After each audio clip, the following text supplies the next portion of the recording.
Cory Nadel's home office. Cory is a freelance videographer here in Jamestown, as well as a video editor and live events technician at Digital. So, Cory, for those of us that might not know, could you walk us through everything that you do as a videographer? Sure. So as a videographer, I kind of do everything that needs to be done in terms of a video. I'm a one-man band of sorts. So I do everything from the writing process to the planning, to the actual production process, like recording, filming, lighting, all of that stuff, as well as the editing and distributing and marketing type of stuff. So I do just about everything when it comes to that, and I think every videographer can vouch for me in saying that that's pretty standard. That's really interesting. So this definitely isn't like a normal career path. So where did this all start?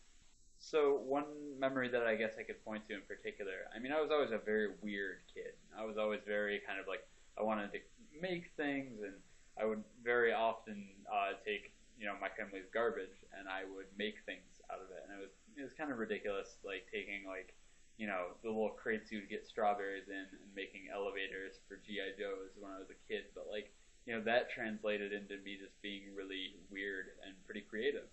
And my uncle, who's actually an author, asked me one time, when he asked my cousins and my brother and sister, what do you want to do when you grow up? And, their answers were things like astronaut, firefighter, doctor, etc. And, for whatever reason, I said, well, I want to be a director. And I don't think I knew what a director meant. Like, I don't think I knew what that meant, like, at all. I think it just, to me, I was like, oh, the cool little chair and the clipboard thingy. So, I just knew at that point that that was what I wanted to do. And there were certainly points in my life where I was like, oh, maybe I want to do addiction therapy or something like that. Like, maybe I want to do a different career path. But, it all came back to doing this. This is just a lot of fun. It's really amazing that you've been wanting to do this for so long. So how did you end up breaking into your field? So I took a vocational class when I was in high school, and it was called BOCES, CTE. It was the Center for Continuing Education.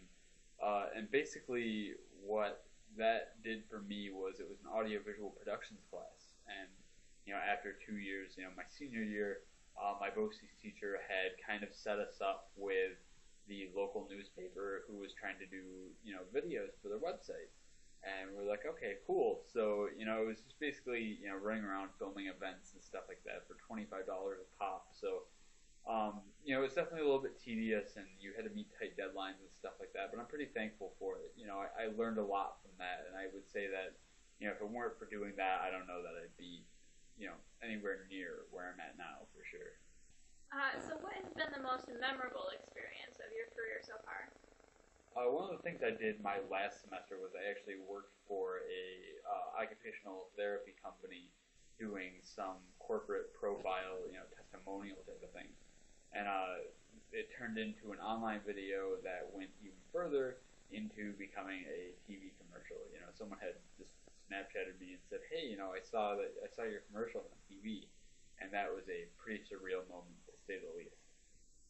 That's awesome. So on the flip side, is there anything that you wish you could have done differently so far in your career? There are a lot of good memories that I wish I did not live through, but one of them was particularly my first wedding. Wedding films are one of my, my biggest income bases as a freelancer.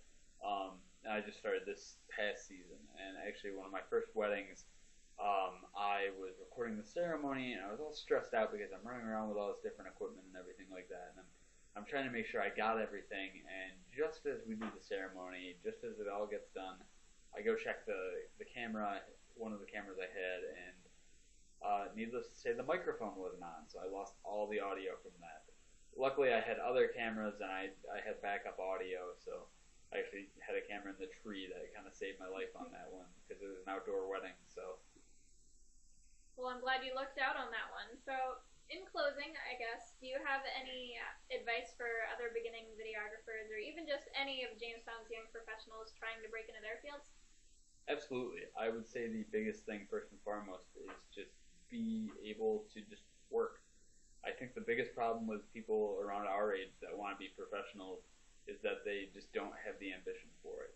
They want the title, and there's an extreme lack of patience, and it's that they want to go from point A all the way to point F instead of, doing everything that it takes to get there. You can't be a professional, just by saying it. You need to work up to it, and you need to earn it. Good things do not come to those who wait. Good things come to those who work for it. So that's always a quote I go by. So I want to pass that one on to all of my young professionals out there. That's awesome. That's some great advice. Thank you a lot for sitting down with me today. Thank you.